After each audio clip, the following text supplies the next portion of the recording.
दोस्तों, हमारे भारत में बहुत प्रकार की बुराइयां पाई जाती हैं। बुराइयों में एक आता है अवैध संबंध, जो बिल्कुल अनैतिक तरीके से, जिसमें उम्र की कोई लिहाज नहीं की जाती, ना ही रिश्तों की कोई लिहाज की जाती है। दोस्तों, ये अवैध संबंध कई बार ऐसे रिश्तों के बीच बन जाते हैं, संबंधों के पीछे का परिणाम निकल कर आता है तो वह बहुत ही भयानक होता है। इन्हीं अवैध संबंधों में कई बार ऐसा होता है जब व्यक्ति इन अवैध संबंधों की कीमत अपनी जान देकर चुकाता है। दोस्तों, आज की कहानी में भी कुछ ऐसा ही हुआ जब अवैध संबंध में पड़े एक 70 से 75 साल के बुजुर्ग को अपनी जान गंवाकर अवैध संबंधों की कीमत चुकानी पड़ी। नमस्कार, प्रणाम, आदाब, शास्त्रीय काल, क्या हालचाल। उम्मीद है आप स्वस्थ होंगे और मस्त होंगे। दोस्तों, आज की सच्ची कहानी में आगे बढ़ेंगे, पर कहानी में आगे बढ़ने से पहले आपसे मेरा छोटा सा विनम्र अनुरोध कि अभी तक आपने चैनल को सब्सक्राइब नहीं किया है तो चैनल को सब्सक्राइब करके साथ में बेल आइकन की बटन का नोटिफिकेशन प्रेस कर लेना, ताकि जब भी मैं ऐसी सच्ची कहानियां अपलोड करूं तो उसका नोटिफिकेशन आपको आसानी से मिल जाए। आइए बिना देरी के आज की सच्ची कहानी को शुरू करते हैं। तो जो मैं आज आपको सच्ची कहानी सुनाने चल रहा हूं, ये सच्ची कहानी है। भारत का राज्य है गुजरात और गुजरात का ही एक जिला पड़ता है खेड़ा, और इसी खेड़ा जिला में एक परिवार रहा करता था जिसके मुखिया का नाम था जगदीश भाई शर्मा। इनकी उम्र करीब 70 से 75 साल के बीच में थी और जगदीश भाई शर्मा के कुल 4 बेटे थे। उन्होंने अपने चारों बेटों की शादी कर दी थी और उनकी 2 बेटियां थी। जगदीश भाई शर्मा ने उन दोनों बेटियों की भी शादी कर दी थी। बहुएं आने लगी थी। इनके बेटों के भी बच्चे पैदा हो गए थे, यानी कि इनके नाती वगैरह हो गए थे और घर परिवार सब कुछ अच्छी तरीके से चल रहा था। जगदीश भाई का मोहल्ले में एक अच्छा खासा नाम था, बुजुर्ग हो गए थे, लोग उन्हें सम्मान से जानते थे। जगदीश भाई शर्मा के पास 2-2 घर थे। कहने का मतलब घर पूरा परिवार सुखी शांति समृद्धि से चल रहा था। अचानक 6 सितंबर 2023 को परिवार के सारे सदस्य सुबह सुबह सोकर उठते हैं। अब वो रोज की भांति अपना चाय नाश्ता करते हैं। जगदीश भाई भी अपना चाय नाश्ता करते हैं कि जो बहुएं थी, यानी इनके बेटों की वाइफें, तीनों लोग अपने बच्चों को नहला धुलाकर स्कूल भेजने के लिए उन्हें तैयार कर रही थी। तो जगदीश भाई साहब नाश्ता करते हैं और कहते हैं अपने बेटों से कि मैं यही बगल में कहीं जा रहा हूं और अभी वापस लौटकर आ जाता हूं। बाद ये कहकर अपने घर वालों से चले जाते हैं। अब उनके बेटों ने भी कहा कि हाँ ठीक है पिताजी, आप जाइए पर जल्दी आ जाइएगा, क्योंकि जगदीश भाई शर्मा की उम्र 70 से 75 साल की थी। तो जगदीश भाई शर्मा बहुत दूर कभी घूमने घर से नहीं जाया करते थे। इधर उनकी बहुएं अपने बेटों को, अपने बच्चों को तैयार करके स्कूल भेजती हैं। जगदीश के बेटे लोग जो थे वो खाना पीना खा के अपना जहाँ पे जॉब या नौकरी करते थे वहां पे चले जाते हैं। अब काफी देर बीत गया, जगदीश भाई शर्मा दोपहर को भी घर नहीं लौटे। अमूमन ऐसा पहली बार हुआ था। इसके पहले अगर जगदीश भाई शर्मा कहीं जाते थे तो अपने इष्ट मित्रों के पास, मोहल्ले में अगल बगल या 1-2 किलोमीटर दूर कहीं किसी मित्र के पास चले गए और वापस दोपहर चले आते थे। फिर शाम को जब घूमने जाते थे तब अपने मित्र मंडली से मिलते थे। लेकिन जगदीश भाई शर्मा इस दिन दोपहर को नहीं आए तो बहुओं ने सोचा कि कोई बात नहीं, हो सकता है बाबूजी कहीं ज्यादा व्यस्त हो गए हों अपने इष्ट मित्रों से बात करने में, तो इसलिए नहीं आए होंगे। तो किसी ने इतना ध्यान नहीं दिया। धीरे धीरे देखते देखते पूरा दिन गुजर गया और शाम का टाइम हो गया। तक उनके जो नाती लोग थे वो लोग स्कूल से आ चुके थे। शाम को करीब 7-8 बजे जगदीश के बेटे भी अपने ऑफिस, अपने नौकरी जहां पे वो लोग काम करते थे वहां से वापस आ चुके थे। तो उनमें से एक बेटे ने अपनी बहू से पूछा कि पिताजी आज घर पे नहीं दिखाई दे रहे हैं। उन्होंने कहा कि जब आप लोग जा रहे थे उसके पहले पिताजी आप लोगों से ही पूछ कर कहीं घूमने निकले थे, तब से वो वापस नहीं आए हैं। तो उनके बेटे इस चीज को बहुत ज्यादा सीरियस नहीं लेते हैं। लेकिन कुछ देर बाद जब जगदीश शर्मा अपने घर नहीं आए और टाइम रात्रि का 9 बज गया तो घर वाले बड़ा परेशान होते हैं और वो जगदीश शर्मा को कॉल करने लगते हैं, लेकिन उनका फोन लग नहीं रहा था। अब घर के हर एक सदस्य की यही हाल थी कि वो फोन जगदीश भाई शर्मा के फोन पर मिला रहा था, लेकिन जगदीश भाई शर्मा का फोन नहीं लग रहा था। जगदीश भाई शर्मा के बेटे और उनके परिवार के लोग गांव में जहां वो बैठते उठते थे वहां पता करने जाते हैं, लेकिन पता चलता है कि जगदीश भाई शर्मा आज किसी के घर नहीं गए थे। जगदीश का पता नहीं चला और जहां जहां वो बैठते थे वहां के लोगों ने बताया कि जगदीश आज आए ही नहीं थे। तो घर वालों का बुरा हाल, पूरी रात घर वाले मिलकर जगदीश जी को खोजते हैं, पर जगदीश का कोई पता निशान नहीं चलता है। घर वाले थक हार कर इस बात को पूरे मोहल्ले में बता देते हैं और मोहल्ले से होते होते ये बात पूरे गांव में फैल जाती है और अगले दिन की सुबह हो जाती है, यानी कि 7 सितंबर 2023। 7 सितंबर 2023 से पूरा गांव, पूरा मोहल्ला और जगदीश शर्मा के परिवार वाले लोग जगदीश शर्मा को काफी खोजबीन करते हैं, लेकिन जगदीश शर्मा का कोई पता नहीं चलता है। अब जगदीश शर्मा के गांव वाले और जगदीश शर्मा के घर वाले नदी नाले जहां जहां उनका दिमाग जा रहा था, हर जगह उन्होंने जगदीश भाई शर्मा की खोजबीन की, लेकिन जगदीश भाई शर्मा का कुछ अता पता नहीं चला।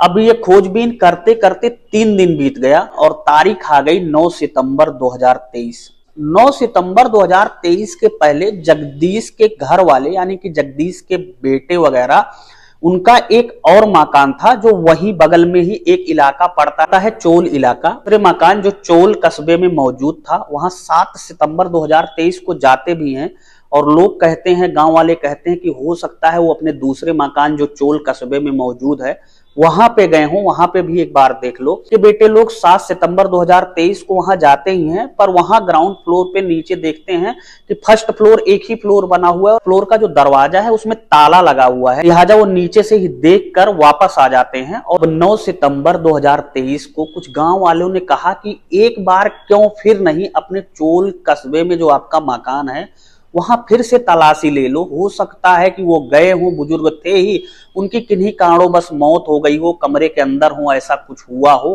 अब मरता क्या न करता। जगदीश के बेटे और गांव के कुछ लोग मिलकर इस चोल कस्बे में जो उनका मकान था वहां जाते हैं, तो वो देख रहे थे कि जो 2 दिन पहले जब आए थे और आज में थोड़ा सा बदलाव है। वो नीचे ही खड़े थे, लेकिन उन्हें अजीब तरीके से दुर्गंध आ रही थी। गांव के एक व्यक्ति ने कहा कि यहाँ तो बहुत तेजी से बदबू आ रही है, कुछ न कुछ तो मामला है। जगदीश के बेटों की हालत बहुत बुरी थी क्योंकि उस मकान से बहुत बुरी दुर्गंध आ रही थी और जगदीश के बेटे ये सोचकर परेशान थे कि कहीं ऐसा ना हो कि पिताजी के साथ कोई अनहोनी हो गई हो। लिहाजा जगदीश के बड़े बेटे विजय ने पुलिस को कॉल की। अब पुलिस कुछ देर बाद घटनास्थल पर आ गई और घटनास्थल पर पुलिस पहुंचने के बाद फर्स्ट फ्लोर पर गई।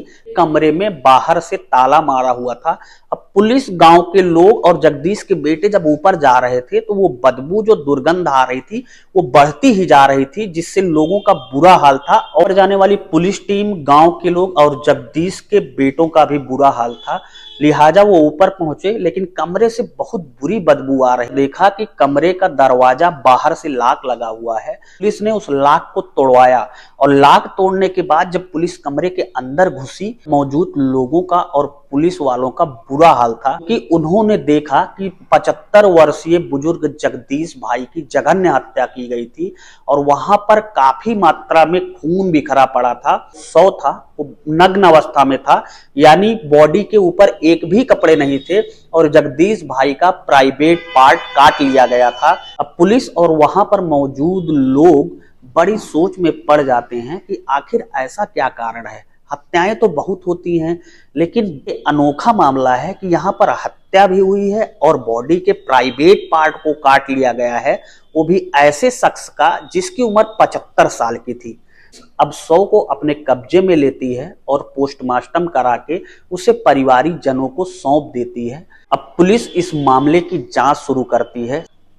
सबसे पहले वह जगदीश भाई शर्मा की कॉल डिटेल निकालती है, लेकिन जगदीश भाई शर्मा के कॉल डिटेल में कुछ भी ऐसा नहीं मिलता जिससे वो उस हत्यारे के तह तक पहुंच सके। भाई शर्मा के मोहल्ले वाले लोगों को बुलाती है और पूछताछ करती है कि जगदीश भाई का चरित्र कैसा था, जगदीश भाई की दुश्मनी किससे थी, जगदीश भाई का किसी से कोई लेना देना तो नहीं था, जगदीश भाई से किसी ने फिरौती तो नहीं मांगी थी। यानी कि पुलिस उस हर एंगल से जांच करने की कोशिश करती है और हत्यारों तक पहुंचने की कोशिश करती है, जिसे पुलिस हर मामलों में एक आधार बनाकर चलती है। पुलिस ने प्रत्येक एंगल पर बारीकी से जांच की, लेकिन पुलिस के हाथ कुछ भी नहीं लगा जिससे वो कातिल तक आसानी से पहुंच जाती। अब पुलिस ने मजबूरन परिवार के सदस्यों से पूछताछ शुरू की और पूछताछ करने के लिए पुलिस ने जगदीश के सबसे बड़े बेटे को सबसे पहले थाने बुलाया और पूछताछ शुरू की कि परिवार में लोगों के संबंध जगदीश शर्मा से कैसे थे और जगदीश शर्मा के संबंध परिवार वाले से कैसे थे। तो उसके बड़े बेटे विजय ने कहा कि पिताजी का संबंध सबसे अच्छा था। तो पुलिस ने पूछा कि तुम्हारे घर में टोटल कितनी महिलाएं हैं। विजय ने पुलिस को बताया कि सर हमारे घर में 3 महिलाएं हैं। पुलिस ने कहा कि उन 3 बहुओं में जगदीश सबसे ज्यादा किसे मानते थे। तो विजय ने बताया कि सर वैसे तो पिताजी हम तीनों बेटों को और तीनों बहुओं को बहुत ज्यादा मानते थे, लेकिन वो छोटे भाई की वाइफ को कुछ ज्यादा ही मानते थे, क्योंकि उसका पति बाहर प्रदेश में रहकर कमाई करता है और अपना घर का खर्चा चलाता है। अजा वह भी उनके मुंह लग गई थी और कई बार हमारी वाइफ और कई लोगों ने देखा कि वो दोनों आपस में बैठकर काफी देर तक हंसी मस्करी भी करते थे। पुलिस विजय शर्मा के छोटे भाई की पत्नी मनीषा शर्मा यानी कि मृतक की 2 नंबर की बहू को थाने ले आती है। मनीषा शर्मा से डायरेक्ट कहती है कि तुम ही ने अपने ससुर की हत्या की है ना। तो एक बार वो हैरान परेशान सी हो जाती है। फिर पुलिस उससे बाकायदा पूछताछ करती है और पुलिस पूछताछ में कई बार अंधेरे में भी तीर चला रही थी। मनीषा शर्मा का उत्तर देने पे जो चेहरा था उसे देखकर पुलिस भांप गई। इसको समझ में आ चुका था कि यह हत्या चाहे जिसने की हो, लेकिन इस हत्या में मनीषा का कुछ न कुछ हाथ जरूर है। लिहाजा पुलिस ने थाने पर महिला सिपाहियों को बुलाया और महिला सिपाहियों ने अकेले में ले जाकर जब मनीषा शर्मा से पूछताछ शुरू की तो मनीषा शर्मा पहले तो डर और सहम गई थी। ने अपने बयान में कई ऐसे तथ्य बताए जिसे सुनकर पुलिस को लगा कि ये अब सही नहीं बोल रही है। तब महिला पुलिस ने जब सख्ती के साथ मनीषा से पूछताछ की, मनीषा शर्मा ने जो पूरी कहानी बताई वो कहानी ना ही इंसानियत को शर्मसार करती है कि ससुर और एक बहू अगर देखा जाए तो वो बेटी के समान होती है, ऐसे रिश्तों को भी कलंकित करने का काम किया। मनीषा शर्मा ने बताया कि दरअसल वो शादी के पहले ही बहुत ही शौकीन मिजाज टाइप की आदमी थी। उसे अच्छा खासा पैसा चाहिए था और एक अच्छी खासी जिंदगी चाहिए थी, लेकिन शादी के बाद उसे लगा कि वो एक जगह बंद सी गई है। अपने जिंदगी को जैसे तैसे काट रही थी। इस बीच उसका पति परदेश में कमाने चला जाता है। अब वो फोन पर दिन रात चिपकी रहती थी और उसे अपनी शौक पूरा करने के लिए काफी पैसों की आवश्यकता थी, जिसे पूरा करने के लिए उसने कई जगह हाथ पांव मारे, लेकिन उसका हाथ पांव नहीं चला, क्योंकि उसका ससुर भी जिंदा था और उसके जेठ यानी कि पति के बड़े भाई लोग भी उसी घर में रहते थे। इसलिए वो खुलकर न कहीं आ सकती थी और न कहीं जा सकती थी कि कहीं दाल नहीं गली। तो उसने ये डोरा अपने ससुर जो 75 साल की उम्र का था उस पर डालना शुरू किया और सोचा कि भले ही मेरा ससुर बुजुर्ग है, लेकिन इसके पास पैसों की तो कोई कमी नहीं है। अगर मैं इसे कंट्रोल कर लूंगी तो यही घर का मुखिया है, मुझे बहुत सारे पैसे मिल जाएंगे। और यही सब सोचकर वो अपने ससुर के करीब आने लगी। तो उसका ससुर जगदीश शर्मा भी एक चरित्रहीन इंसान था। देखा कि उसकी बहू आजकल उसके बहुत करीब आ चुकी है, तो एक दिन जगदीश भाई शर्मा ने अपनी बहू को अकेला पाकर पकड़ लिया।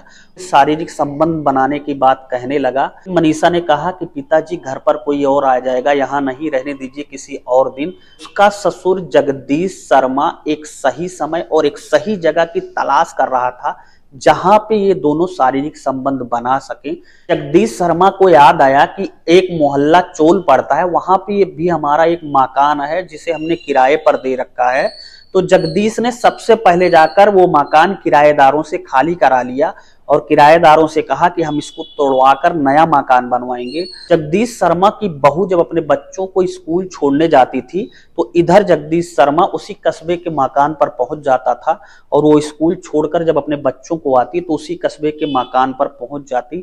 आए दिन की बात हो चुकी थी, दोनों एक दूसरे से मिलते और शारीरिक संबंध बनाते। इसी बीच मनीषा शर्मा फेसबुक पर एक दिन चैटिंग कर रही थी तो उसे एक अनजान व्यक्ति से फ्रेंड रिक्वेस्ट प्राप्त हुई और उसने फ्रेंड रिक्वेस्ट को एक्सेप्ट कर लिया। फेसबुक के इस अनजान व्यक्ति से मनीषा शर्मा की लगातार बातें होने लगी। तो उस व्यक्ति ने मनीषा शर्मा से कहा कि तुम तो इतनी खूबसूरत हो, तुम तो इतनी अच्छी दिखती हो, तुम्हारी जगह तो विदेश में है, तुम यहाँ क्या कर रही हो। तो मनीषा शर्मा कहती है विदेश तो मैं जाना चाहती हूँ, पर मुझे करना क्या होगा। तब ये अनजान व्यक्ति मनीषा शर्मा से कहता है कि तुम्हें पैसे का इंतजाम करना होगा, 2 लाख रुपए का इंतजाम कर लो तो तुम्हें विदेश जाने के लिए मैं वीजा, पासपोर्ट सब कुछ बनवा दूंगा। मनीषा शर्मा अपने ससुर से संबंध बना ही रही थी। मनीषा शर्मा ने एक दिन अपने ससुर जगदीश शर्मा से कहा कि आप मुझे 2 लाख रुपए दे दो, मैं आपको बाद में वापस कर दूंगी। ने कहा, अरे ऐसी क्या बात है, तुम भी तो मेरी बहू हो, मेरी घर की हो, मेरी सब कुछ हो, तुम पैसा तुम्हें दूंगा तो वापस तुमसे थोड़ी लूंगा, ऐसी कोई बात नहीं है, मैं तुम्हें दे दूंगा। धीरे धीरे दिन गुजर रहे थे और उसकी बहू जगदीश शर्मा से पैसों की मांग कर रही थी, लेकिन जगदीश शर्मा उसे पैसे दे नहीं रहा था। वो टालते जा रहा था कि 2 दिन बाद दे दूंगा, 4 दिन बाद दे दूंगा। इधर उसका फेसबुक का अनजान दोस्त उसको पैसा लेने के लिए दबाव बना रहा था कि बहुत कम समय बचा है, तुम जल्दी से जल्दी पैसा दे दो, नहीं तो तुम विदेश नहीं जा सकती हो। लिहाजा वो ससुर के ऊपर दबाव बना रही थी। और 9 सितंबर 2023 को जगदीश शर्मा अपने घर वालों से कह के निकलता है कि मैं ही बगल जा रहा हूं, और वो जाता भी है। और इसकी बहू अपने बच्चों को स्कूल छोड़कर उसी कमरे में दोनों आपस में मिलते हैं। पहले तो दोनों एक दूसरे से शारीरिक संबंध बनाते हैं। आज जब मनीषा ने अपने ससुर से फिर पैसों की मांग की तो उसके ससुर ने फिर 2-3 दिन बाद के लिए बोल दिया, जिस पर मनीषा गुस्सा हो गई। और मनीषा गुस्सा होने के बाद अपने ससुर को भला बुरा कहने लगी। जब वो तेजी तेजी से चिल्लाने लगी तो उसके ससुर को लगा कि तेजी से चिल्लाएगी तो ये आवाज बाहर तक जाएगी और लोगों को सब कुछ पता चल जाएगा। उसके ससुर ने उसका मुंह हाथों से बंद करना चाहा। शर्मा ने सोचा कि ये भी मुझे मारना चाह रहा है और मनीषा शर्मा पूरा आवेश में आ गई। रखे एक बोतल से कई बार सर पर वार किया। ससुर को उस बोतल से तब तक मारा जब तक उसकी घटनास्थल पर ही मृत्यु नहीं हो गई। और जाते जाते मनीषा शर्मा इतना गुस्सा थी, उसने अपने ससुर जगदीश शर्मा के शरीर से प्राइवेट पार्ट भी काट लिया। मनीषा शर्मा ने पूरी कहानी पुलिस वालों को सुनाई तो पुलिस वाले भी सकते में आ गए कि आज कैसा जमाना आ गया है। जब ये कहानी लोगों तक पहुंची तो लोगों के मुंह से बस एक ही बात निकली, जमाना आ गया है कि किसी रिश्ते पर किसी भी उम्र में भरोसा करना बहुत ही मुश्किल है। दोस्तों, इस कहानी को सुनाने का मकसद किसी को हैरान करना या परेशान करना नहीं था। इस कहानी को सुनाने का मकसद बस इतना था कि आप हमेशा सतर्क रहें, सजग रहें, जागरूक रहें, अपने आंख, कान, नाक सब कुछ खुले रखें। फिलहाल आपका पूरी कहानी के बारे में क्या कहना है, हमें अपनी राय कमेंट बॉक्स में जरूर बताएं। मिलता हूं ऐसी एक नई कहानी के साथ आपको परसों रात्रि 8 बजे। तब तक के लिए जय हिंद, वंदे मातरम।